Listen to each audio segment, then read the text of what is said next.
The Percy Jackson show is better than the Percy Jackson books. I said it, sue me for saying this.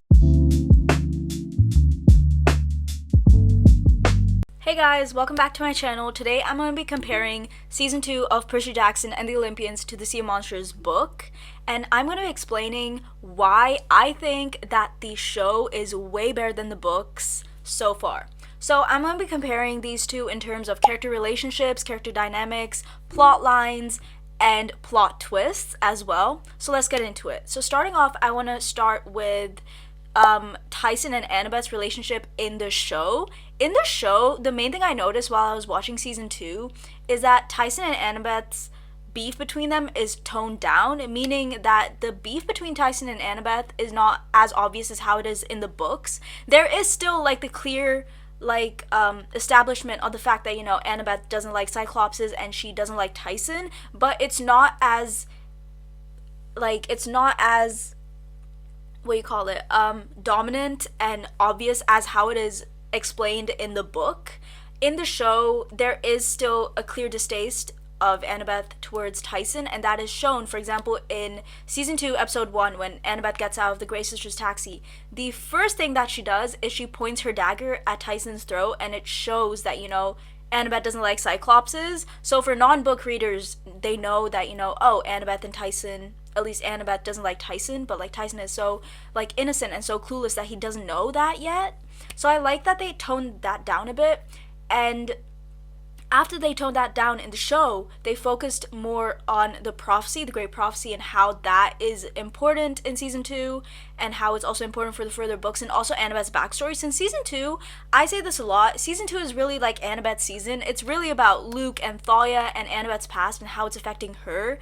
But then you also have Percy's story with the great prophecy, and all of those combined, it really is Annabeth's season and how this has all affected her and therefore is affecting everyone else, like Percy and Clarice and everyone. So that's a big thing of season 2 that I always like to say, is that season 2 is Annabeth's season and season 1 is Percy's season.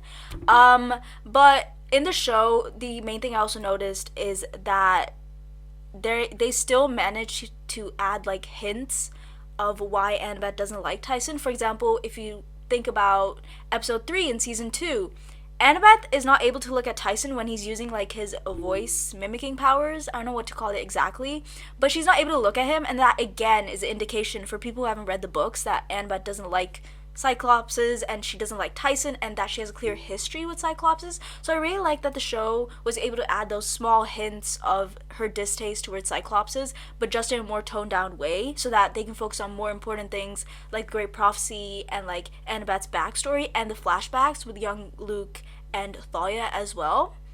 So that's one thing I really like that they did in the show. But if you compare this to the books, in the books, it is already established straight that Annabeth hates Tyson. She does not like Tyson. She says some very mean things in the books to Tyson, I think, if I remember correctly. And the main difference in the show in comparison to the book is that in the show, Percy and Annabeth don't have conflicts, or they don't have fights or disagreements because of Tyson. However, in the book, The Sea of Monsters, the main reason why Percy and Annabeth fight or have disagreements is because of Tyson's presence and because of Annabeth's history with Cyclopses and why she doesn't like Tyson, and the fact that Tyson is Percy's half-brother. And that's a big reason for their conflicts in the book. However, in the show, the main reason for their conflict is because of the Great Prophecy and the fact that Annabeth can't tell Percy because Chiron told her not to. And just because of Annabeth's denial about Luke having betrayed her. And that's kind of a big reason as to why they fight in the show. So that's two big reasons that are different in comparison to the show and the book in terms of season 2. Then moving on, I want to talk about Percy and Tyson's relationship in the show. In the show, I've noticed that Percy's less harsh towards Tyson. By that I mean he's not really that embarrassed by Tyson like how he is in the Sea of Monsters book. And in the show, Percy's more protective, he's more caring, and he's more he feels more guilty, especially in episode 5 at Cece's spa when Tyson is presumed dead. He feels more guilty than how he does in the books, and I like that in the show they changed that, because in the books I always kind of felt like Percy was being a bit too harsh towards Tyson. I kind of felt like he was being a bit selfish and just like a bit, I don't know like what the word is, but like just a bit too like self-obsessed with himself and like being just too rude towards Tyson.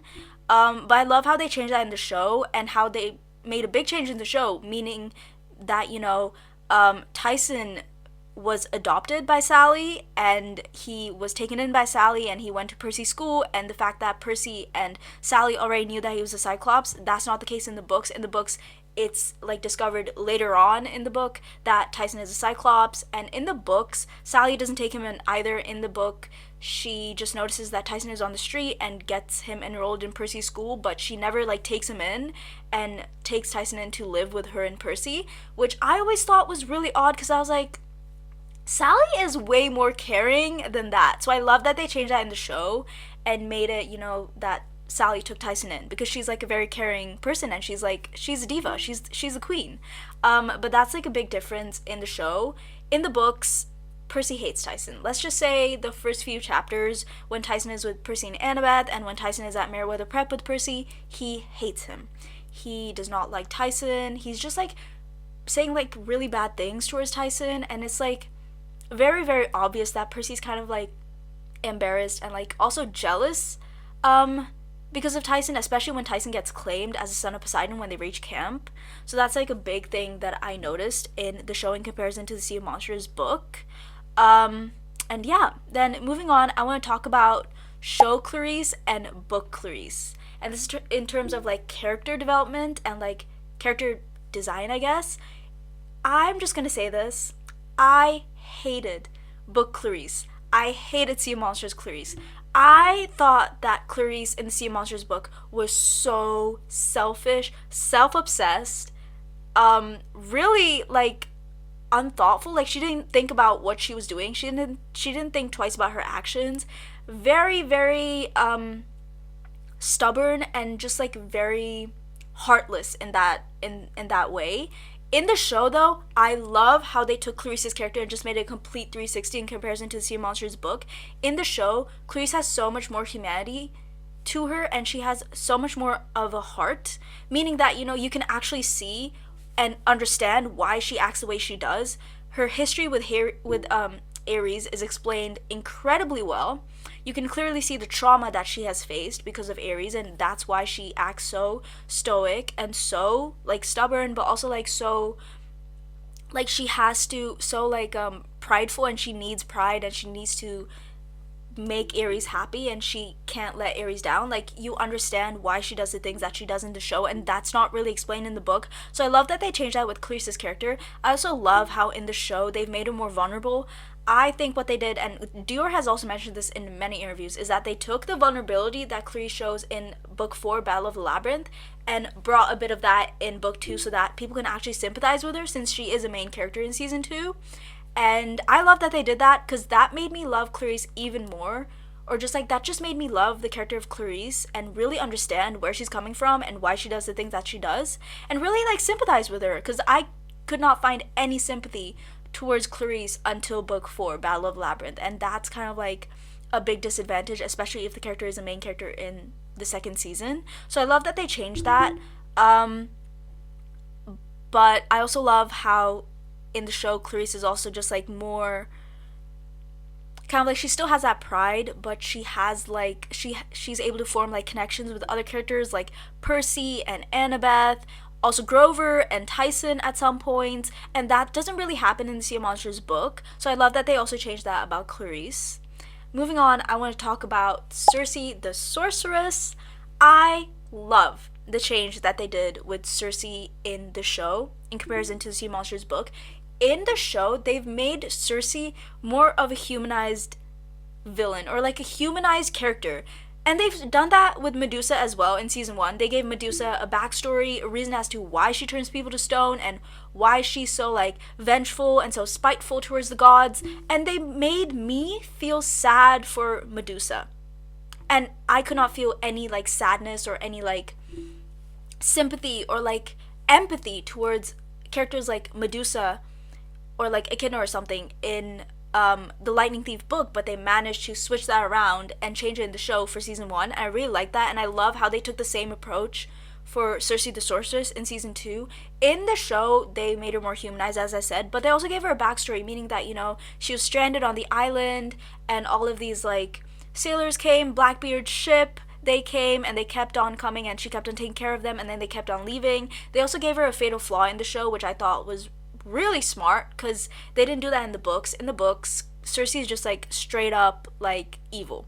She's, like, very cunning, very, like, tactful, and very, like, she reveals her true colors incredibly, like, very quickly, and she has a very, like, huge distaste and, like, a big distaste towards men. And in the show, they toned that down a bit and connected Cersei to the Sirens and Cersei with fatal flaws, and just managed to, like, bring those two chapters from the book together in one episode in such a perfect way, and I love that they did that.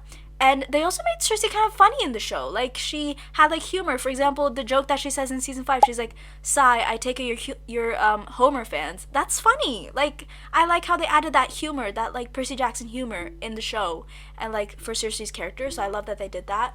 But yeah, I definitely felt sympathy towards Cersei and the fact that, her fatal flaw is empathy in the show, and that's why, she acts the way she does, and, like, why she turned those people to get into guinea pigs. Like, I kind of felt a bit of sympathy towards her in the show, and I definitely did not feel that way in the book. So I like that they changed that character of Cersei. I also like how we got a cameo of a Heroes of Olympus character, Hilla, and how she was, like, a helper, like, a assistant for Cersei. I like that cameo. Moving on, I want to talk about Polyphemus the Cyclops. I'm probably not the only one that reacted this way when this happened in the show. When Polyphemus revealed his, like, true colors in, I think, episode 6 or episode 5, and it was, like, secretly revealed that, he's smart and he's not dumb, I was gagged. Because in the books, Polyphemus is really stupid. He's really stupid. He genuinely believes that Grover is a female Cyclops. He is still half blind. He can still smell and all of that, so they kept those details in the show just like it was in the books.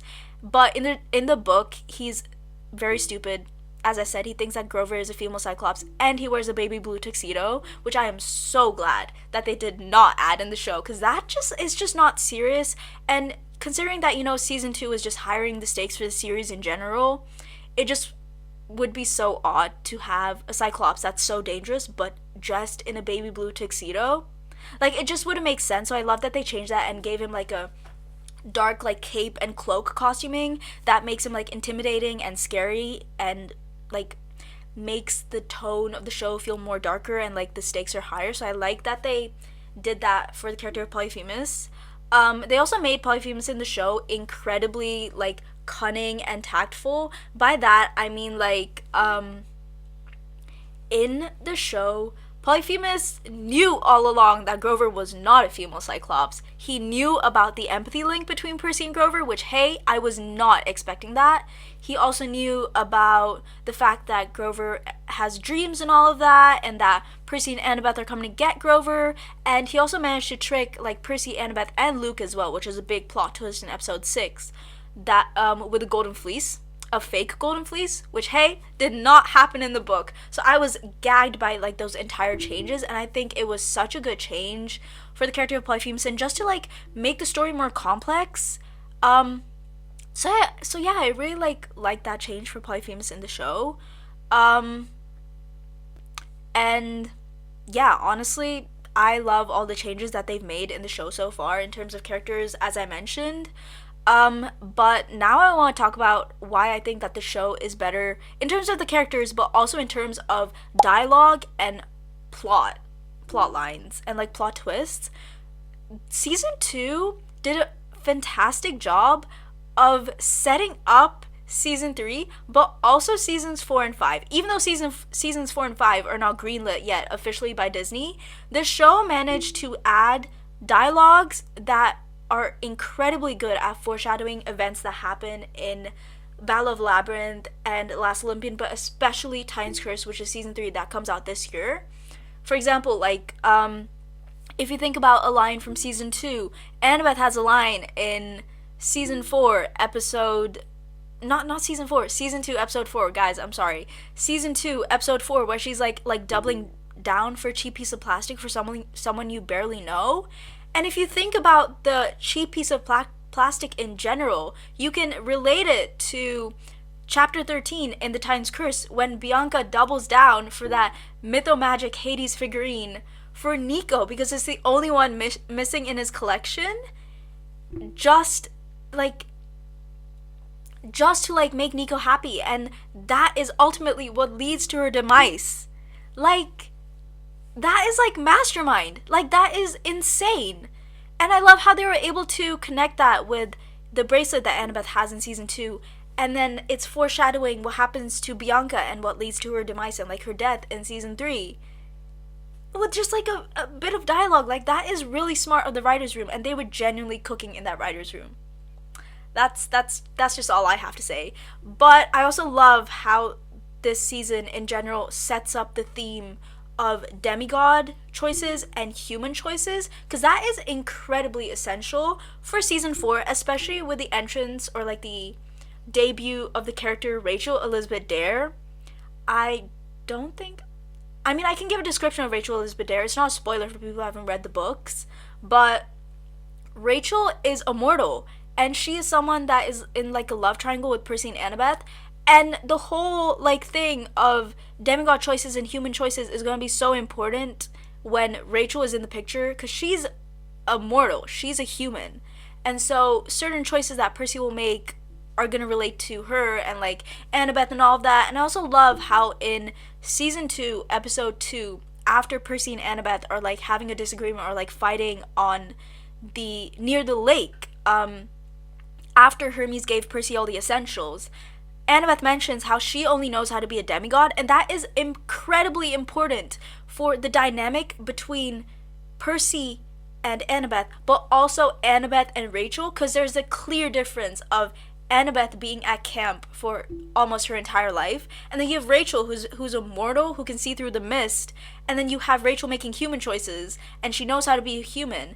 But Annabeth doesn't know how to be a human, and she only knows how to be a demigod, and that's why she's so different from Rachel, and she's like so jealous and kind of like envious of Rachel, if you get what I mean. So I love that they added that like very small like line of dialogue that is so important to set up for season 4 with the entrance of Rachel Elizabeth Dare and that whole like love triangle. So I love that they did that. I also love how we kind of but like how Percy has a line in season 2 episode 5 at Cersei's spa where he mentions that, human choices, that's all I am. And that shows a clear divide between Percy and Annabeth, and how, again, Annabeth just knows how to be a demigod, but Percy knows how to be a human and a demigod. But he's been a human, and like he's been in the human world for so long, longer than Annabeth, and he's been living with Sally in the mortal world, that he has a humanity to him that Annabeth doesn't have. If you get what I mean, like that's a clear divide that they're setting up, and I love that they did that, and like that they added that like piece of dialogue in the show. I also really like how they were able to portray Percy's fatal flaw incredibly well through dialogue, but also through certain scenes that they have. But in terms of dialogue, I love how we got this jaw-dropping, gagging line from Percy where he says that, if I had to choose between saving you or saving Olympus, Annabeth, I'd burn it all down. He didn't mention how he'd burn Olympus down. He would burn it all down. And we all know that Percy's fatal flaw is loyalty. So saying that is a massive, massive deal. It is portraying and it is foreshadowing the fact that, Percy's fatal flaw is loyalty. So he will do anything in his power to protect the people that he loves and like save the people that he loves, even if it comes to sacrificing himself. And that is a big part in seasons 4 and 5. So I love that they added these like small lines of dialogue that foreshadow the next 3 books incredibly well. So that's also why I think that the show is so much better than the books. Also just because the show is able to get material from like the books that are already written, if you get what I mean. Like when Rick was writing these books, Titan's Curse was not out yet. Battle of Labyrinth was also not out yet. And The Last Olympian was also not released yet. So he was just writing the Sea of Monsters.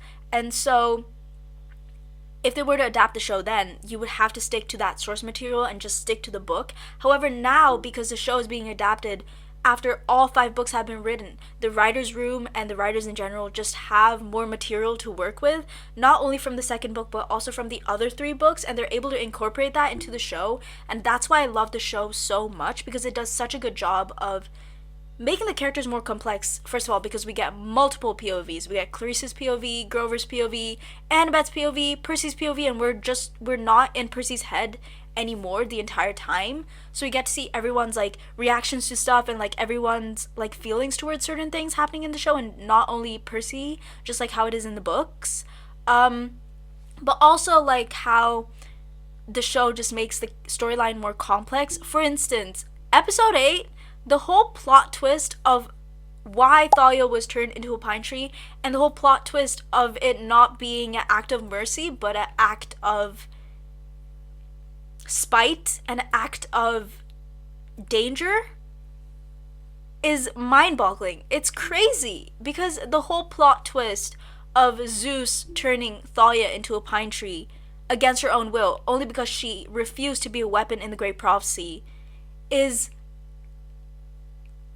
I have no words. It's so important for Thalia's character in season 3, especially when you think about her motive now and the way she feels about the gods, and how that relates to her considering joining Luke. Because with that big plot twist, Thalia has an incredibly valid reason to join Luke and Cronus' side, because her own father turned her into a pine tree against her own will. Like, that is a very big plot twist that sets up incredibly well for season 3, and I'm so excited to see how they're gonna play with that whole plot twist, and how Thalia's character is gonna be like different from the book in the show, with that plot twist added to her character, if you get what I mean. So I love that they changed that, and that is like a big advantage for season 3 and Thalia's character in specific, and the dynamic between Thalia and Luke, and the whole Thaluke thing as well.